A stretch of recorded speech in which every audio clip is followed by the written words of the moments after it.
Está no ar, no divã do Gicovati. Como sempre, eu vou começar refletindo um assunto que me chegou como tema de reflexão em função de alguns e-mails que têm tratado do assunto. E o tema hoje é o dos preconceitos raciais e também aqueles relacionados com as diferenças religiosas e mesmo ideológicas. Não é? A questão do preconceito é muito complicada, porque, na realidade, a pessoa parece que se coloca numa condição de superioridade, como referência de perfeição, ela e o seu grupo. Não é? Então, vamos dizer assim, os brancos se colocam como a raça superior e como referência de perfeição. Todo mundo sabe que cada uma das pessoas da raça branca, como das outras raças também, são portadoras de insegurança, baixa autoestima, sentimentos de inferioridade. E ainda assim, de repente, como grupo se consideram como superiores às outras raças, a raça negra, a raça amarela, e então sentem uma espécie de superioridade coletiva. Quer dizer, no coletivo, nós, os brancos, somos superiores aos negros e aos amarelos. Isto, evidentemente, é uma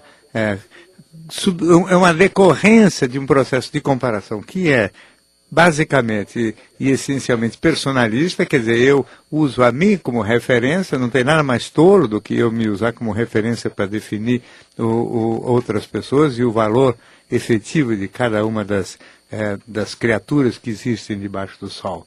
Né? A gente se compara de acordo com raça, também de acordo com credo religioso, com ideologia política. Então, os de esquerda acham os de direita todos idiotas, e assim o oposto também é verdade.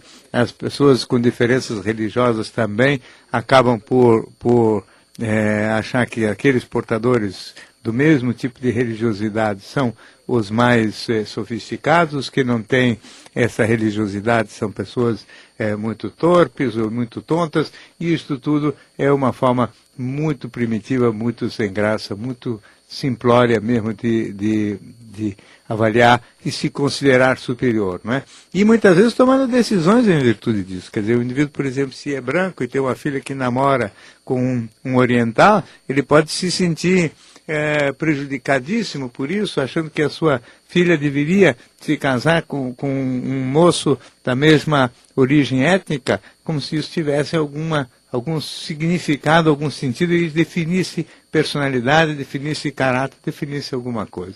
De todo modo, essa ideia de superioridade nem sempre dá para ser encarada, porque muitas vezes o indivíduo não consegue se ver como superior e é obrigado a ver numa outra raça ou num outro grupo religioso ou mesmo ideológico, pessoas com um grande número de pessoas que têm qualidades, que têm superioridade. Aí, eles pegam alguns aspectos negativos dessas raças, por exemplo, a avareza dos judeus, a competência negocial e a habilidade para ser esperto nas negociações dos árabes, por exemplo, a forma mais fria e mais formal de agir da maior parte dos orientais, como se fossem defeitos graves que desqualificam as qualidades que esses povos possam ter e que possam, inclusive, fazer com que a pessoa esteja, na comparação, se sentindo diminuída, usa esses pequenos dados para desqualificar, denegrir a imagem dos pertencentes a este grupo como um todo, o que, no fundo, é uma manifestação de inveja, quer dizer, usar pequeno pretexto para desqualificar alguém que, no fundo, você valoriza muito, e essas pequenas imagens desqualificadas, no fundo, disfarçam mesmo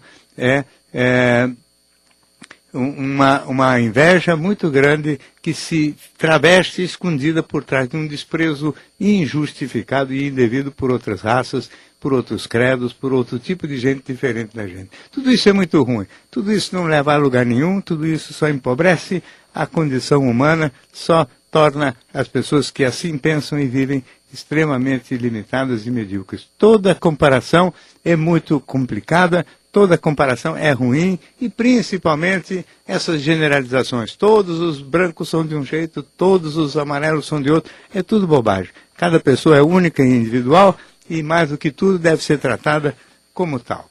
Muito bem. Vamos ao primeiro ouvinte na linha. Seu nome, por favor? É Juliana. Boa noite, doutor. Boa noite, Juliana. Tudo bem? Tudo. Doutor, eu na realidade estou passando por um problema que não é étnico, não é racial, porém é social. E eu estou com esse problema no trabalho e no campo afetivo. Quantos anos Então, você no tem, trabalho, Juliana? no que está acontecendo lá no trabalho? Eu estou me sentindo totalmente excluída. Quantos anos você tem? Eu tenho 30 anos. Qual é o trabalho seu? Eu trabalho em agência de publicidade. Sim. O que está acontecendo comigo? O meu responsável chega ao ponto de ter... nós somos em 4 pessoas, né? Tem um garoto, tem mais uma moça, tem eu e ele. Então chegou o menino. Bom dia, cumprimenta. A moça também, e eu não. Sim. E aí eu levo a crer que isso seja porque a minha personalidade seja muito espontânea, eu sou uma garota muito natural, sempre fui. E muitas vezes isso acaba espantando as pessoas. Sou sorridente, sou comunicativa, brinco, e aí transparece de repente uma imagem de irresponsabilidade, talvez, uma imagem de uma meninona, uma moleca, sei lá. Campo afetivo. O moço com quem eu tenho uma relação que não é oficial, porém eu tenho uma relação muito parceira, muito amiga com ele, e colocou, eu relatando algumas coisas que aconteciam no trabalho, de exclusão mesmo, de não cumprimentar, de não falar, de não passar trabalho, de me deixar num campo isolado, ó, tá aí, mas eu não quero saber de nada. Ele falou, olha, o que te falta, acho que é a qualidade. Eu falei, poxa, mas ser executiva, ser uma atuante, ser socialmente correta, mas não poder ser natural é difícil. Só que quando as pessoas te colocam de uma maneira Mas eu não entendi. com O que ele disse destreza, indiferença... Espera um pouco. Juliana, calma. O que falou? Sua espécie de namorado falou que falta é o quê? Que falta o quê? Que falta qualidade. E o que ele chamou de qualidade é o quê?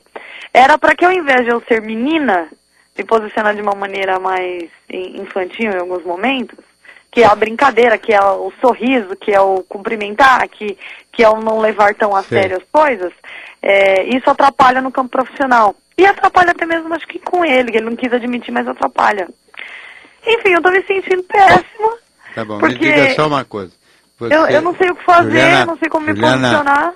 Juliana, você, pelo jeito, fala melhor do que ouve, né? E principalmente porque eu sou ansiosa, doutor. Mas eu acho que você tem que talvez aprender a ouvir um pouquinho, porque várias vezes eu tentei te perguntar alguma coisa, você saiu falando em cima que fez de conta que eu não existia. Você faz isso com o namorado também? Eu não... De falar muito assim? Eu falo bastante. Então, olha lá, eu não sei se falta qualidade, porque essa é uma palavra que não quer dizer muita coisa, mas eu acho que falta, talvez, nessa alegria, espontaneidade, ansiedade, tudo misturado que você fala, falta um pouquinho de habilidade no trato com as pessoas, e essa habilidade pode ser que esteja lhe prejudicando mais do que você pensa, quer dizer, criando ao mesmo tempo um desconforto ou até mesmo uma antipatia das pessoas com você. Eu acho que a palavra é de prata, o silêncio é de ouro. Você devia aprender a ouvir um pouquinho mais, falar um pouco menos, tomar um pouco de cuidado, porque se esse seu jeito de ser não está funcionando bem, não adianta você continuar com o mesmo jeito de ser. Quando um jeito de ser não funciona, a gente tem que tomar providências para ver se modifica, para ficar de um outro jeito que seja mais compatível com aquilo que dá certo, que tem resultados bons na prática, não é? A gente não pode desconsiderar o fato de que é necessário que haja também bons resultados no comportamento da gente. Muito obrigado pelo seu telefonema. Temos mais um ouvinte na linha. Seu nome, por favor? Oi, é a Adriana. Pois não, Adriana. Oi, doutor. Prazer falar com o senhor. Admiro muito o senhor e o seu programa. Muito obrigado. O meu caso, né, essa última frase que o senhor falou aí, de mudança de comportamento, eu sei que eu tenho que mudar, mas não sei por onde ou como começar e também um porquê que isso acontece. É mais na vida afetiva, na minha parte afetiva. Eu não acerto em relacionamentos e encontro sempre o homem errado na minha vida.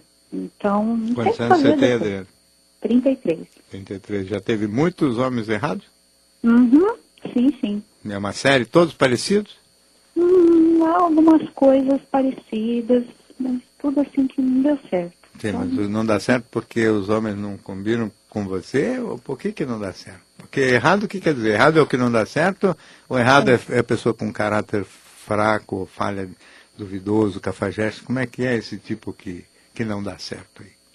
Doutor, alguma coisa é mesclada, assim, que não dá certo, incompatível, outros de não serem realmente boas pessoas. E você não avalia corretamente? Quer dizer, você primeiro se encanta para depois fazer uma avaliação, é isso? Creio que é isso, doutor. Hein? Creio que seja isso, assim. Quer dizer, primeiro você fica encantada, fica achando muita graça na pessoa, e depois é que você vai fazer uma avaliação mais precisa. É isso? Então, e o último relacionamento que houve, que durou 2 meses, infelizmente a pessoa não estava querendo um relacionamento, então foi mais uma vez uma desilusão, né? E você não tinha percebido que ele não estava querendo o relacionamento? Eu acho que eu me iludi, doutor, achando que porque se aproximou de mim, queria alguma coisa. Queria namoro, né? Quando na verdade não queria, né? Então, e muitas vezes a pessoa se aproxima e quer tudo, menos namoro, não é? Eu acho o seguinte, se tem uma regra que vale a pena você levar em conta, é a seguinte: você talvez, mais do que tudo, deveria primeiro avaliar um pouco melhor a personalidade, o caráter, as intenções, os objetivos daquela pessoa, para depois deixar o seu coração, vamos dizer assim, se soltar. Essa política que as pessoas têm, de primeiro deixar o coração ir na frente, para depois ver por quem o cupido, ou a flechada do cupido, vamos dizer assim, se atingiu, é muito perigoso. Talvez o muito mais relevante e muito mais importante mesmo seja a gente conseguir inverter esta ordem.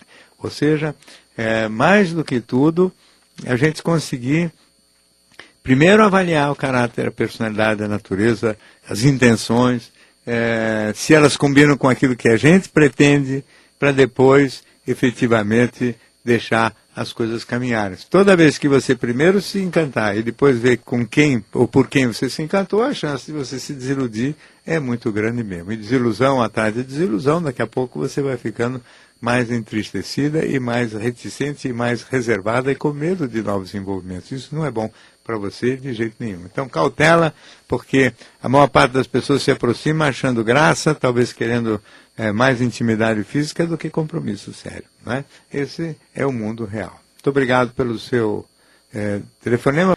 Eu tenho um e-mail aqui da Maria Cristina, que ao longo da semana nos enviou o seguinte: Dr. Gicovati, no último programa participou uma moça de 30 anos que dizia estar dividida entre um ex-namorado que vive no Brasil e ainda gosta dela e um norte-americano que ela conheceu no exterior e por quem ela diz ter maior afinidade. Ela afirmou que, apesar disso, pensa em voltar para o ex-namorado, pois ele tem uma vida financeira mais sólida. Eu, aos 50 anos, penso de forma diferente. Escolheria a pessoa de quem mais gosto, mesmo que isso implicasse em mudança de país, de emprego e de amigos. Meus pais já morreram, sou solteira, não tenho filhos e minha formação não me garante qualquer estabilidade financeira no futuro. Sou destemida e encaro a vida com coragem. Será que estou sendo rebelde e radical demais para a minha idade? Ô Maria Cristina, eu acho que você, para a sua idade, está muito certa. Só não sei se o seu raciocínio vale para uma moça de 30 anos, com características, inclusive, de personalidade completamente diferente de você. A única coisa que fica claro, comparando você com esse e-mail, esse telefonema que eu respondi na semana passada, e no qual eu, inclusive, também recomendava a moça que ficasse aqui, porque os brasileiros, quando vivem fora do Brasil, se adaptam com muito mais dificuldade do que parece. Então, a ideia, às vezes, é mais divertida do que o fato mesmo. Mas ela tem 30 anos, ela queria casar, ela queria ter filhos, ela queria construir uma história. E este rapaz americano que ela conheceu, ela deixava muito claro que era um aventureiro com quem dificilmente ela poderia construir uma vida estável. Talvez esse tipo de parceiro pudesse ser interessante para você. A psicologia, no fundo, é alta costura, não é prêt-à-porter. Ou seja, o que serve para uma pessoa não serve para outra. Cada um tem uma história, um projeto de vida, tem um passado. Você não tem pais, você não tem filhos, você não tem é solteira, você tem 50 anos de idade e você tem um tipo de liberdade e uma vivência pessoal que te permite encarar a vida desta maneira mais, vamos dizer, mais destemida e mais sem responsabilidade, sem projeto efetivo de futuro. Não é rebeldia nem radical a sua posição, mas ela só serve para pessoas com características de história de vida e faixa etária como a sua. Não serve como referência de jeito nenhum para uma moça de 30 anos que está pretendendo estabilidade, casamento, etc., e que ficou momentaneamente encantada por um aventureiro americano que talvez no médio e longo prazo venha a ser fator mais de decepção para ela do que de qualquer tipo de encantamento. Muito obrigado pelo seu e-mail. Temos um ouvinte na linha. Seu nome, por favor? Carlos. Pois não? Oi, doutor, eu tenho 36 anos e eu tive depressão dos 34 aos 35 anos. Me tratei usando medicamentos antidepressivos e ansiolítico. Sim. E estou já cerca de 7, 8 meses sem medicamento, e liberado pelo médico.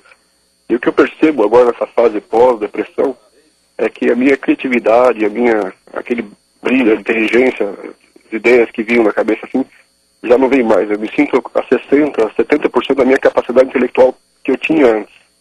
Eu queria saber se isso é normal. Antes da crise depressiva? Isso, antes do período de depressão que eu tive. Depressão, quer dizer, e agora você praticamente não está tomando mais remédio nem nada? Não tomo nenhum remédio já há uns 7 meses, né? E está bem? Eu estou bem, de humor.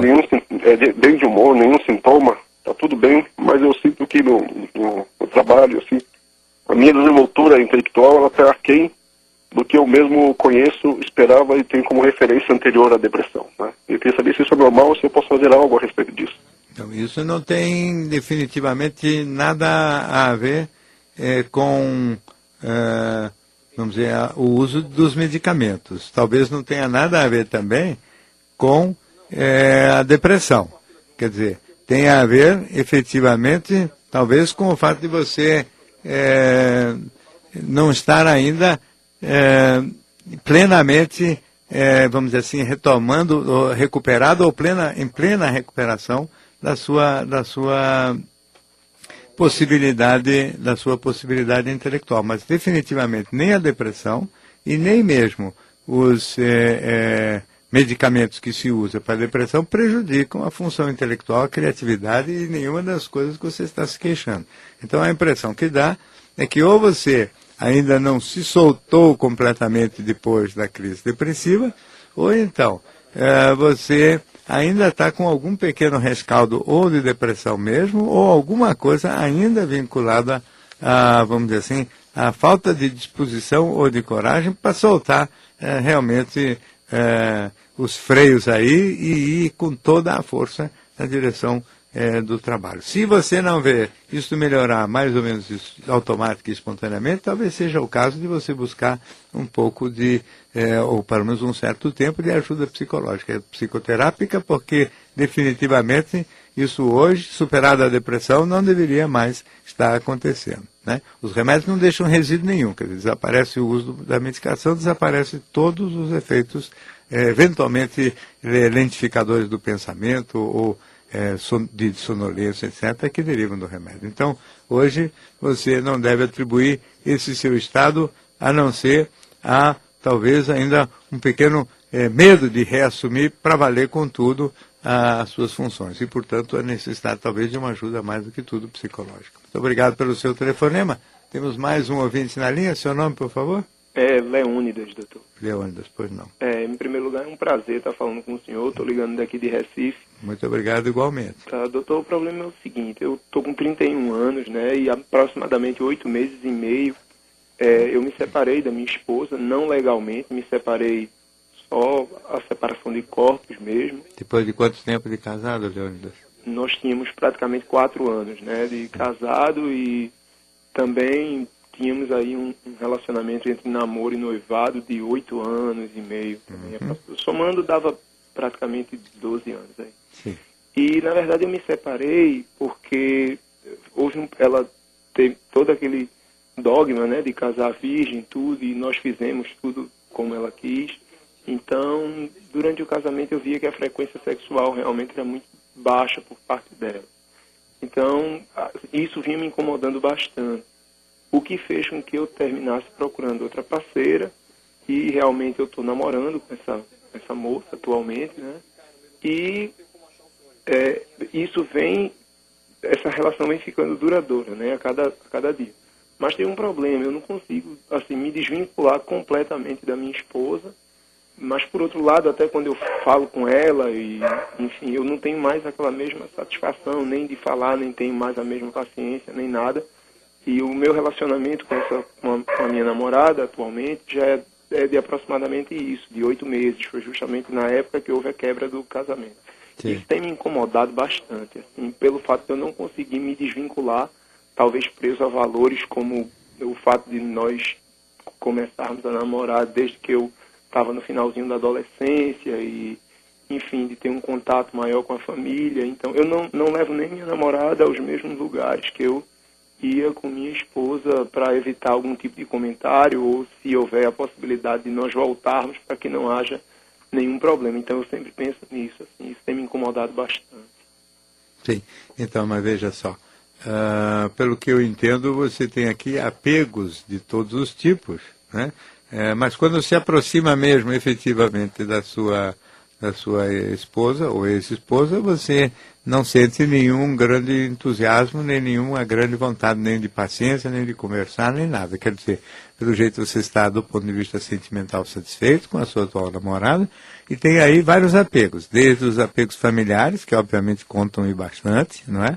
Como o fato de você ter 12 anos, quer dizer, na sua faixa de idade praticamente metade quase da vida passou de alguma maneira por perto desta moça, da família dela, né? A coisa dela ter se reservado para o casamento, quer dizer, a virgindade mantida até o casamento, de repente parece que subentende e incluía e na verdade escondia de alguma maneira uma certa dificuldade na área sexual por parte dela, ou no mínimo um certo desinteresse dela em relação a este aspecto. É evidente quando você encontra depois uma moça que te satisfaça nesse ângulo de uma forma muito maior e muito mais consistente, você fica mais do que encantado por esta nova parceira e evidentemente a sua disposição para com a esposa também diminui nesse item. É evidente que você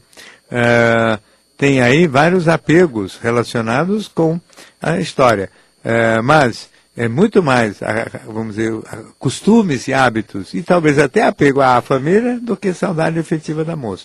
Não se preocupe, o tempo faz esse trabalho. Talvez seja relevante você fazer a separação formal, né? Porque do mesmo modo que o casamento tem um peso grande em termos da gente se ligar, se vincular e se sentir responsável por aquele elo, assim também o divórcio, a separação, também tem um peso mais relevante e talvez te ajude a você se desvincular de vez e ao mesmo tempo se sentir confortável para circular com a sua nova namorada em todo e qualquer ambiente que for do seu desejo. Muito obrigado pelo seu telefonema. Temos aqui um e-mail. Não, antes do e-mail, mais um ouvinte no telefone. Seu nome, por favor? Doutor Luiz Antônio Marco. Por não, Luiz. Eu sou seu colega. Estou com um problema, queria ver se o senhor pode me dar uma solução ou uma opinião. Pois não. Eu tenho uma namorada já há algum tempo. Ela é uma pessoa muito fria, completamente avessa a sexo, a carícias e carinho. Qual é a sua idade, Luiz? 66 anos. E ela? E ela em torno de 55. Sim. E eu tenho que tomar uma atitude agora. Eu queria perguntar para o senhor, se o senhor acha que é uma questão psíquica ou uma questão endócrina. Ela se recusa sistematicamente a sexo e é completamente avessa a carinhos e boas palavras. Enfim, é completamente... Luiz, me explica só uma coisa, do que ela gosta? Ela gosta de ficar emburrada. Então, isso aqui eu acho que não é endocrinológico, não. Isso aqui me parece, francamente, um temperamento um pouquinho difícil, uma pessoa com muito mandona. Imaturidade emocional, autoritária, agressiva, né, que tudo tem que ser do jeito dela, e realmente que rebaixa e prejudica a autoestima do parceiro com o qual ela está. De maneira que, se vale um palpite... Sim. Eu acho que você não deve perder muito tempo com essa história, não. Porque... Não, e não tomar uma atitude mais séria e ficar definitivamente com ela. Pelo contrário, eu acho que tem que tomar uma atitude mais séria de ficar definitivamente longe dela, porque uma pessoa que não é carinhosa, que não é amorosa, que não é boa parceira, vamos dizer, sexual, que não é uma pessoa alegre, bem-humorada. Eu acho que, eu não sei, talvez eu possa estar um pouco equivocado, mas eu acho que uma das qualidades mais relevantes de uma companheira ou de um companheiro também é a estabilidade e constância de humor, não é? Você ter uma pessoa mal-humorada e desagradável ao seu lado é realmente uma coisa muito, muito negativa e não acho que leva a lugar nenhum. Eu acho que realmente não seja... É até difícil de imaginar que uma pessoa com o seu nível de instrução e com a delicadeza que parece conversando consigo aqui, não é? E você ter dúvidas sobre ficar ou não com uma parceira deste tipo. Você certamente merece uma companhia bastante mais interessante e intrigante do que esta senhora ranzinza, mandona e avessa a todo tipo de intimidade física. Não serve, portanto, como companheira para um homem de jeito nenhum, pelo menos esse é o meu ponto de vista. Muito obrigado pelo seu telefonema. Temos aqui um e-mail da Judy, que escreveu o seguinte para o programa. Doutor, tenho 42 anos, estou em forma, mas mesmo assim meu marido está me traindo com uma mulher 8 anos mais nova, feia e gorda. Eu ainda o amo muito e quando o provoco sexualmente, ele corresponde. Ele me disse que não gosta mais de mim como esposa, mas que ainda gosta de fazer sexo comigo. Eu confesso que estou gostando dessa situação, afinal estamos fazendo coisas que não fizemos em 10 anos de casamento. A outra não sabe que ele continua comigo e por isso ele diz ficar constrangido, com medo de que ela descubra. Tenho vontade de dizer a verdade a essa mulher para que ela saia do nosso caminho. Devo fazer isso e provar a ela que o meu marido mentiu? Ou é melhor ficar na minha e esperar o fim dessa história? Sei que tenho culpa por meu casamento ter chegado a este ponto, mas gostaria de recuperar a relação, ainda que seja apenas como namorados. Então, Judy, de todo modo, eu acho que você nunca recupera a relação fazendo intriga, futrica e principalmente fazendo isso que é a sua vontade aí, de ficar contando para outra que vocês estão tendo algum tipo de intimidade aqui, só para fazer condições, criar condições ótimas para que ela tome, vamos dizer assim, a decisão de se afastar do seu marido. Eu acho que isso aqui não leva a coisa nenhuma e, ao contrário, do ponto de vista da ótica do seu marido, provavelmente você perde pontos em relação à imagem que ele faz de você. Eu acho que ele já não gosta mais de você como esposa, pelo menos é o que ele diz. Provavelmente porque você mesmo reconhece que, como ao longo desses 10 anos, você não foi a melhor companheira que poderia ter sido, né? Tem culpa por o casamento ter chegado a este ponto. É o que você gostaria. Gostaria de recuperar a relação. A gente recupera a relação sendo uma parceira legal e não fazendo a caveira do marido para uma terceira mulher, ainda que seja uma rival neste momento. Você ganha e recupera espaço em relação a ele, na medida em que você seja, ou vier a ser uma boa companheira, uma boa mulher para ele, e não fazendo intriga ou qualquer tipo de futrica. Eu penso que a história está interessante, você pode estar achando engraçado esse negócio de estar fazendo o papel agora da outra, na medida em que você é que está sendo, em vez de traída, você agora é a que está cúmplice daquele que está e portanto você como se fosse a amante e não a esposa. Então é um papel invertido que pode estar até aparecendo como agradável para você. Mas de todo modo, isto definitivamente é um momento do filme onde você deveria esperar que a história terminasse por si, se for terminar. Muito obrigado pelo seu telefonema. Muito bem, temos mais um ouvinte na linha. Seu nome, por favor? Boa noite, Jacobati, é Gustavo de BH. Pois não, Gustavo. A situação é o seguinte, eu queria mais era um comentário que seja, né, útil para mim e para outras pessoas que talvez numa situação igual. Tenho 40 anos, sou um profissional bem resolvido, uma vida estável financeiramente, né? Tranquilo com família, muitos amigos, vivo em grupos, muito tranquilo. O detalhe é o seguinte, eu tenho um perfil totalmente masculino, perfil masculino, mas eu tenho um desejo homossexual. Sim. Entendeu? E não gosto de guetos, não gosto de afeminados, não gosto de ambientes, né? Gosto de viver em ambientes, entre aspas, natural. Mas eu me sinto atraído por homens e tudo. E eu vejo que a cada ano que passa, a gente vê que não é compatível isso. Já tentei me relacionar com o feminino, não me sinto atraído, né? E hoje eu estou fazendo a opção de abdicar dessa vida afetiva sexual. Viver em grupos, em trabalho e coisas assim. Então, em resumo, é isso. É um comentário em cima disso. Quer dizer, como lidar com isso quando você não tem o perfil. Não, mas você então tem essa atração pela figura masculina, mas sim, não gosta também de participar deste universo homossexual, é isso? Já experimentei boates, ambientes assim, né? Sim. Mas não me sinto à vontade, né? Eu acho meio exagerado, meio louco, assim, né? Sim. Mas na rua, no dia a dia, no trabalho, o masculino me atrai muito. Sim. E você teve já experiências sexuais ou não? Sim, já tive, mas nada assim, tudo muito fácil, né? Aquela coisa muito rápida, muito sem compromisso. E eu sinto até que eu gostaria de um compromisso, mas eu não estou achando que esse meio dá compromisso, entendeu? É difícil mesmo, é mais difícil o compromisso, vamos dizer assim, entre certos.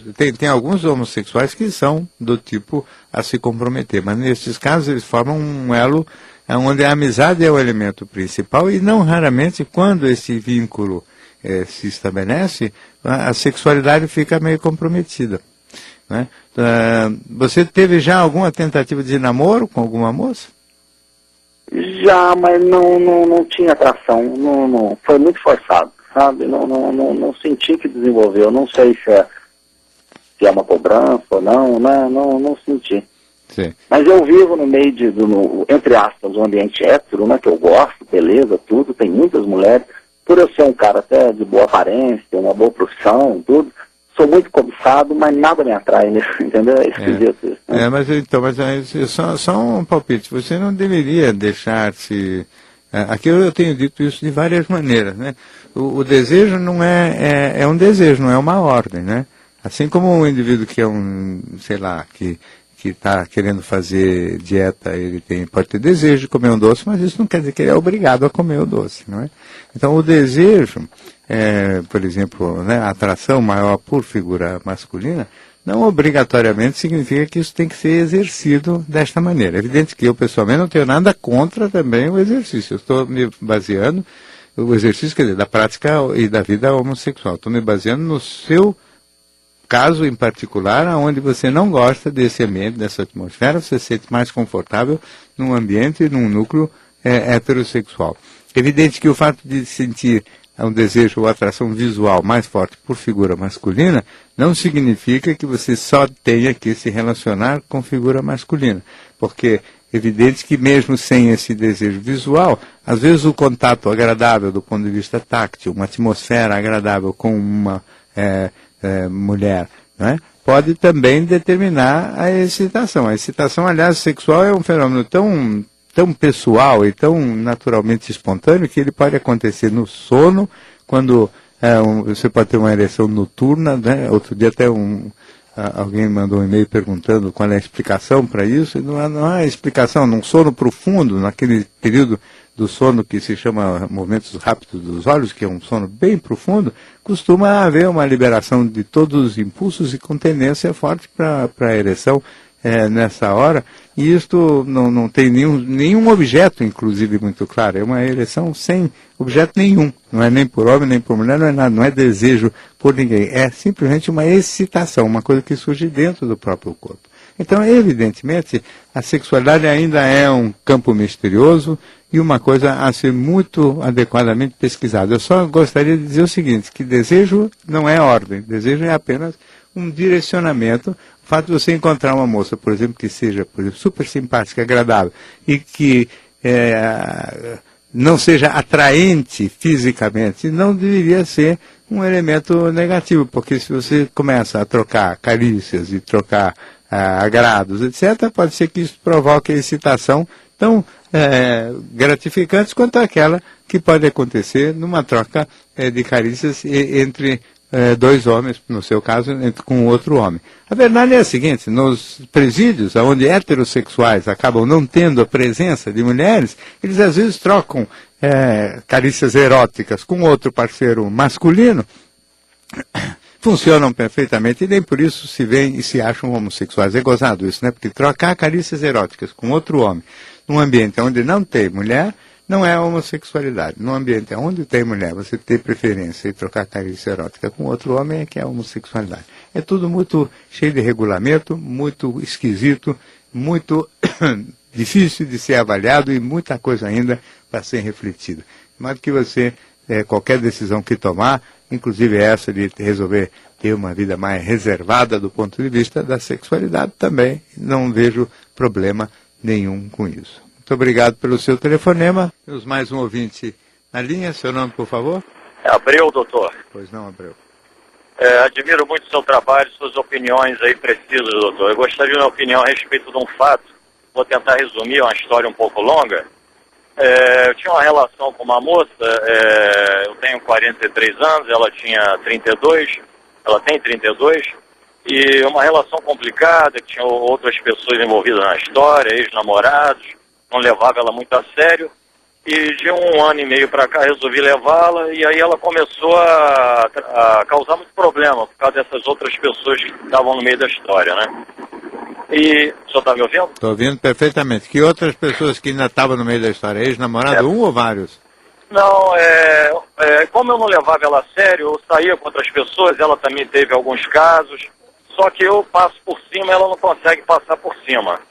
Mas aí a história foi complicando muito, ela tem um temperamento muito difícil, muito orgulhosa, e acabou que eu fui cansando, eu comecei a me afastar, acabei conhecendo uma outra pessoa. E como ela viu que eu me afastei, ela voltou a me procurar, que sofreu muito com a minha ausência, e que ela gostaria de tentar, a gente já estava até com uma casa montada para morar junto, falando em filhos. E só que agora eu estou dividido, doutor. Eu não sei se eu acredito nela. E essa outra pessoa parece que eu conheci há 2 meses, uma relação muito mais fácil, só que mora longe. Então eu estou meio dividido entre essas duas pessoas. Se eu acredito na outra história que era muito complicada, que eu posso dar mais uma chance, ou se eu tenho que tocar minha vida para frente com a outra pessoa. Me diga uma coisa, eu acho que você pode... deixa eu só falar uma coisa. Só um segundinho, porque parece que a linha caiu aqui. Eu quero só confirmar a você o seguinte.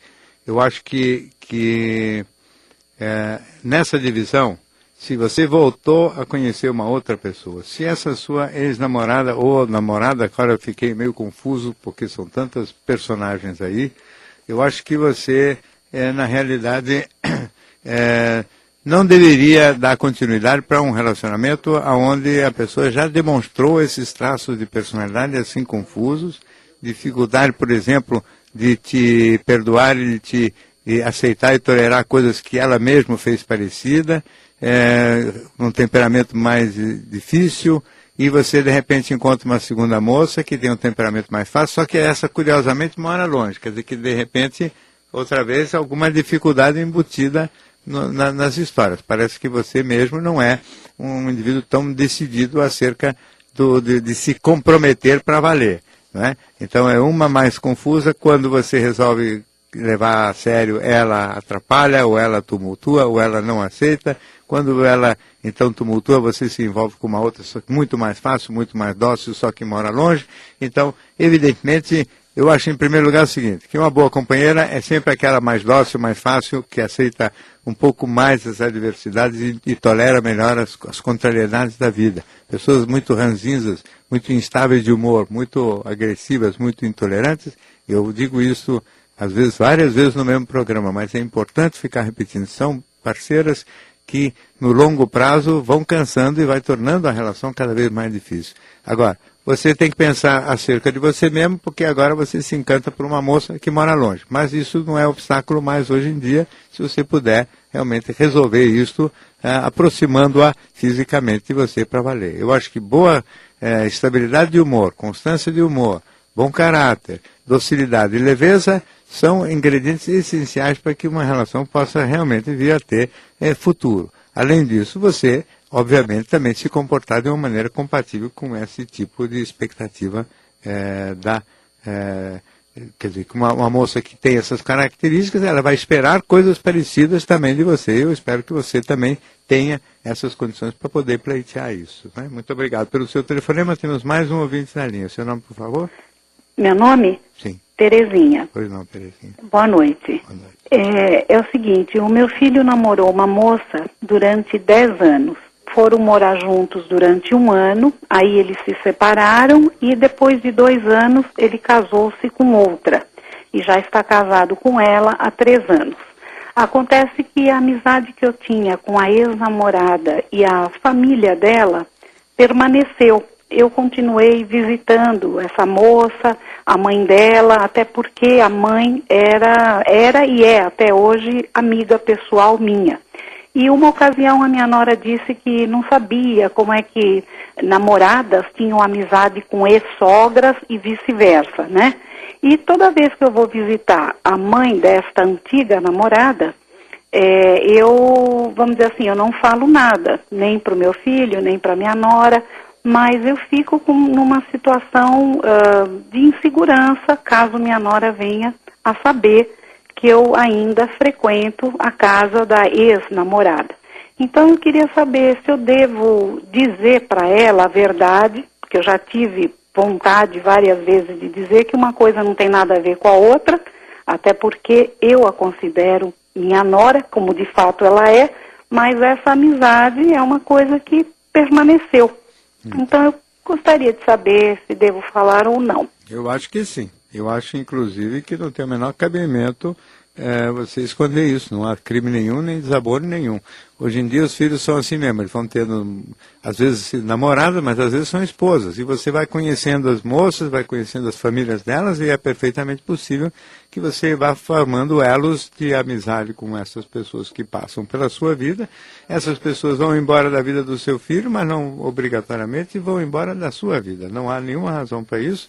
E se a sua nora ficar incomodada com isso, ela estará manifestando uma atitude de ciúme indevido e injusto, porque é evidente que você pode perfeitamente continuar, inclusive gostando da antiga namorada, e obviamente mais ainda da família, que não tem absolutamente nenhuma incompatibilidade. Eu acho que você está absolutamente certo no seu comportamento, é um sinal de simpatia e de boa vontade da sua pessoa, e acho também que você tem que ser clara e explícita com a sua nora, que naturalmente vai ter que aceitar isso como um sinal de civilidade e de uma outra época da história da humanidade. Muito obrigado pela sua participação, e ainda temos aqui mais um e-mail da Eva, que nos enviou o seguinte: Dr. Flávio, acredito que o cheiro das pessoas é um elemento primordial para o relacionamento. Não há como suportar alguém, por exemplo, que tenha mau hálito, por maior que seja a paixão. Acredito que tenha sido esse o motivo pelo qual a namorada do meu filho tenha terminado a relação com ele. Meu filho é jovem e acho que o estresse e uma certa preguiça com a higiene pessoal levaram ele a isso, embora eu tenha criado corretamente nesse sentido. Não tenho coragem de abordar o assunto com ele. Sinto pena, mas não sei como iniciar uma conversa desse tipo. O que faço? Então, Eva, eu acho que você é talvez a pessoa mais indicada para conversar esta conversa difícil, mas necessária com o seu filho. Não é? porque só pessoa muito próxima pode falar sobre um assunto assim delicado como essa questão do mau hálito, por exemplo, porque a primeira reação é sempre muito negativa, é muito desagradável, não é? Porque o indivíduo não gosta de ouvir esse tipo de observação, ele pode se sentir humilhado, diminuído, etc. Mas não é outra pessoa, a não ser você, que pode falar isso com clareza. E, ao mesmo tempo, se não falar, ele vai continuar padecendo dessas dificuldades e, obviamente, vai poder ter mais frustrações, inclusive no plano sentimental. Não é? O mau hálito é muito importante, porque a maior parte das pessoas, saber ter consciência de que existe o mau hálito, porque a maior parte das pessoas se afasta daqueles que têm o mau hálito, mesmo que o mau hálito acontece nas pessoas que têm também bons hábitos de higiene, porque não é só por força de algumas limitações de não escovar os dentes adequadamente, ou não escovar adequadamente a língua, mas é que às vezes o indivíduo fica muitas horas sem se alimentar ou sem colocar nada na boca, e isso cria um odor que realmente tem que ser combatido, ou com uma goma de mascar, ou com uma balinha, ou com um pouco d'água, com alguma coisa. E o indivíduo tem que saber disso e tem que saber o tamanho do incômodo, porque senão ele se prejudica e se priva demais de benefícios na relação com outras pessoas. Não só no plano sentimental, como também das amizades. Eu digo sempre, etiqueta é uma pequena ética, ou seja, um código de valores em que a gente tem que fazer e agir com o interesse de respeitar o direito do outro. É indiretamente cuidar do próprio interesse. Mas tem que cuidar do outro para que o outro se dê bem com a gente e abra um espaço positivo para a gente. Então, é papel seu, sim, apesar de toda a dificuldade, de falar a verdade para o seu filho. E ele vai reagir mal, mas depois ele vai, em algum momento, lhe agradecer. Obrigado pela sua participação. No Divã do Gicovati tem produção de Fernando Galo e Diego Matoso. Os trabalhos técnicos de hoje foram de João do Amaral, a direção nacional do jornalismo é de Marisa Tavares. Boa noite.